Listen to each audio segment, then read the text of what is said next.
Elevation Nation. Happy Fortitude and 15. It's another Thursday, back like we never left, but we got something very exciting to share with Elevation Nation.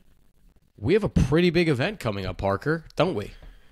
You didn't even matter to like say hi, a what's up, a hello, an intro. Nope. You know, you're just jumping right into the topic, just like that. Mm-hmm. I guess. You know, that. I mean, the workshop is about that, Sam, in a sense, to kind of get out of the clutter of life and just jump right into it. You know, there's a bunch of hoopla niceties I have to say to you before the episode starts that doesn't get recorded. And then Parker likes me to repeat my niceties to him as if they didn't happen. But I'm not fake like that. Who uses they already that happened. word? Niceties? Is that even a term that is that a Parker. word? Do we know that's a word?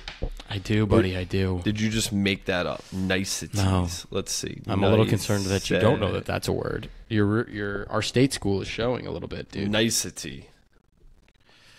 What are you? Someone from the 40s or something?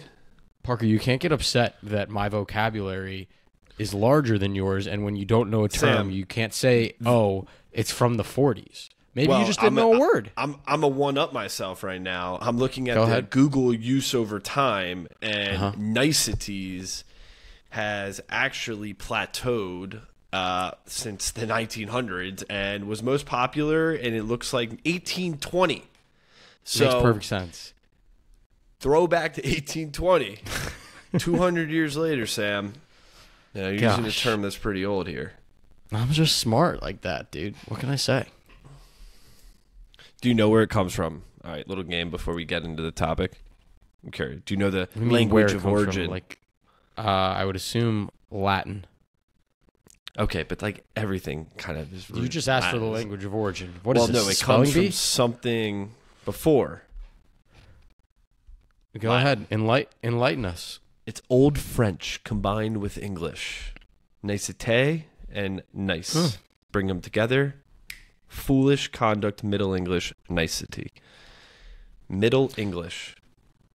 Though I think the best part about you going on this absolutely random tangent for no reason is Elevation Nation now gets some insight into the true value you bring as fact guy. So quick tangent to Parker's tangent, since we're going down this rabbit hole, is we've traveled extensively together around the world. It's been an absolute privilege and a treat to travel with Parker, but he has a very specific role, and his role is fact guy.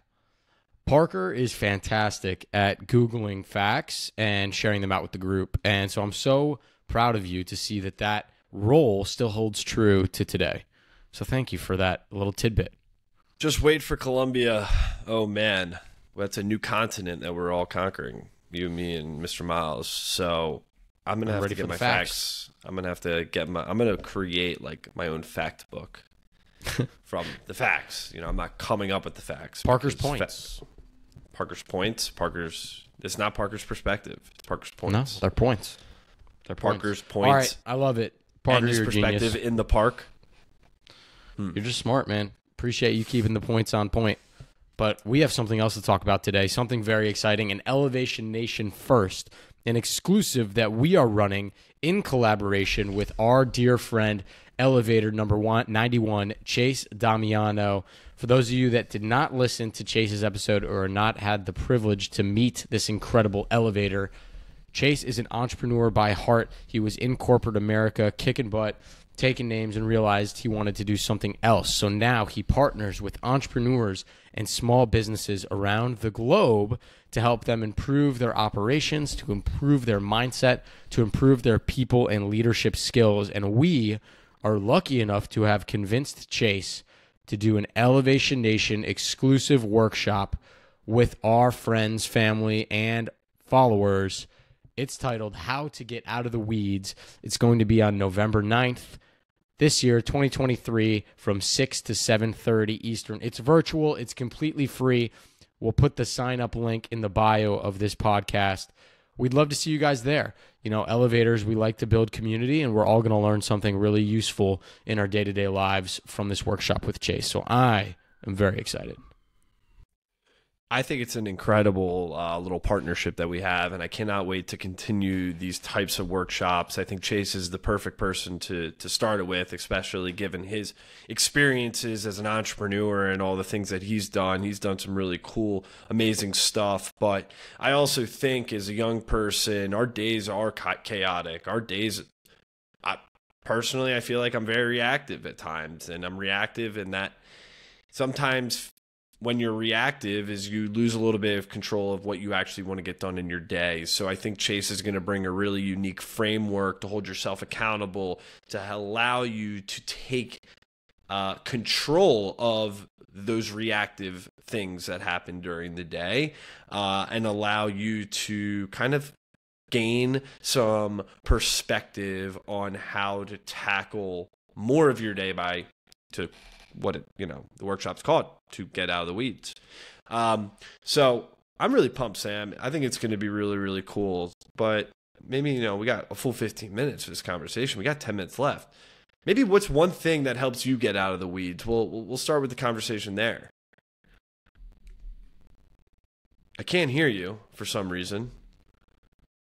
I can't hear you. Still can't hear you. Can't hear you.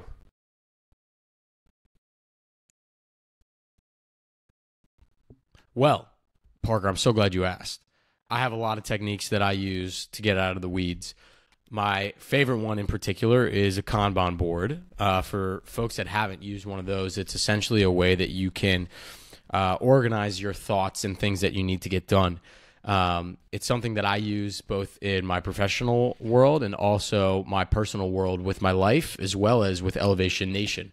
We have our own Kanban board with lists of things that we need to do. So for me personally, that's how my brain is kind of laid out, and it's a way that I am able to take a step back when I'm feeling overwhelmed and unsure where to start. I'll throw everything that I need to do into a Kanban board, and that at least gives me some structure to the chaos. But what about you, Parker? I know you love writing things down. Yeah, I do. I do love writing things down, but I actually just read a tweet that was retweeted by the founder of Morning Brew, Alex Lieberman, and the tweet was, one way to not be so reactive during the day is don't write down a to-do list, because you feel like you're always tied to those things on your list, and if you don't get them done, it could create some self-imposed anxiety on yourself. Even though I do that, and it is very helpful to stay organized throughout the day, it's a good point to think about and consider. Another thing I do to get out of the weeds, man. That's a good question. I think having other people hold you accountable on certain items is so important. A lot of us probably work on teams, but we also work on things that we do, like you and I work from home, Sam, so we don't have someone next to us to like just say, hey Parker, hey Sam, like how's it coming along, like are you getting what you need? It's sometimes like you have to go the extra mile to be able to get that feedback, get that accountability in a bit. So setting up check-ins with the people who I know are going to give me good feedback and give me the criticism and hold me accountable on where I'm going, I think is really, really helpful. And I try to be very intentional about setting up those types of conversations because one, I think it's really important if we're trying to meet a milestone to, have someone help me get there. But at the same time, just working from home can get lonely, right? JJ's usually at work during the day. She's not here. I know Mr. McPee, your roommate, I don't know if he's ever there during the day. So it can get a little lonely too.